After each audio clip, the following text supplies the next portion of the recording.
Sustainable development has become the popularized expression for Agenda 21. Agenda 21 is the 1992 United Nations Rio Declaration on the Environment and Development. It is the agenda for the 21st century you're living in today. For a brave new world where everything that you cherished and held true will no longer exist. Agenda 21 defines itself as the comprehensive plan of action to be taken globally, nationally, and locally by organizations of the United Nations systems. It also elevates nature above man.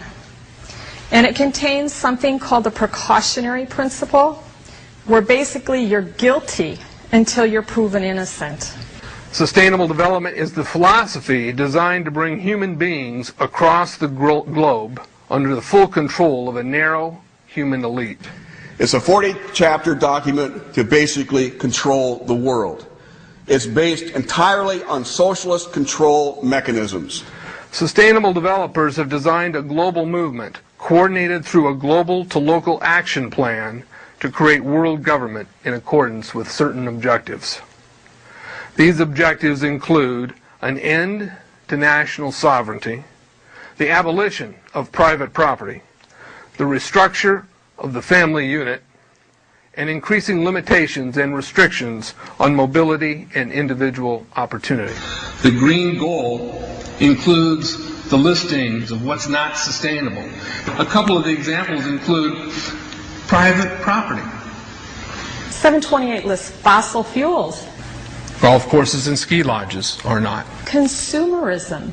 Irrigation is not sustainable. Paved roads. Commercial agriculture. Herbicides, pesticides. Elsewhere, it lists farmlands, pastures, grazing of livestock. And the family unit. The focus of sustainable development is the abolition of private property, societal undermining of the family, and abandonment of the constitutional protection of unalienable rights as described in the Declaration of Independence. You see, I sat on the Santa Cruz Agenda 21 committees. Now, this was a lot of crazy ideas. This is back in the mid-90s. Crazy ideas I heard. Mother Earth's surface wasn't to be scratched. Human beings were to be concentrated into human settlement zones. Educational systems were to focus on the environment as the central organizing principle. All aspects of life were covered. Well, I went to these committees at the request of some people who told me that I needed to understand what was going on, and I came back and I said, this is craziness. This is so silly. It has no chance of having any effect on our society. Well, I was wrong. The United States government's support for sustainable development, Agenda 21, is very clear. In 1992, while the Rio Conference was going on, George Bush, then president, was there where he executed the Agenda 21 protocols on behalf of the United States and brought it back to Washington, D.C. Within a year, Bill Clinton, by executive order, no congressional review, established the President's Council for Sustainable Development. In Santa Cruz, we've got a 2-lane freeway system. We need 4, but what we're getting is hundreds of millions of dollars of federal money to take a dilapidated rail line that Southern Pacific wants to put in the hands of somebody else so that a commuter line can be built along the railroad track. That'll be followed by 14-story buildings where people will live and stack them and pack them units, where developers or so-called sustainable developers will build these high-rises with federal dollars. In fact, Santa Cruz has received a $300 million federal grant to build the first 3,000 of these stack them and pack them units. The County Board of Supervisors has said, if you are a sustainable developer, you're immune from any construction defect liability. It's a partnership between selected developers building this new world order and the government using the American taxpayer dollars in order to do it. This is a map of the Wildlands Project. To explain the map, the red are areas that are to be off limits to human beings. No resource development, No human activity. If you live there, you won't. The yellow areas are the areas for major control of all human activity. If you live there, you won't. The black areas, the black dots, are the smart growth zones. That's where human beings are to be stacked and packed in small living units along rail tracks. The smart growth program ultimately has jobs assigned and children cared for by the state. The question has been asked many times how the people who are perpetrating these things expect to do this and make it last. And the answer to that is that you steal a generation of children and you indoctrinate them so that they accept these ideas and they become global citizens in the coming global village.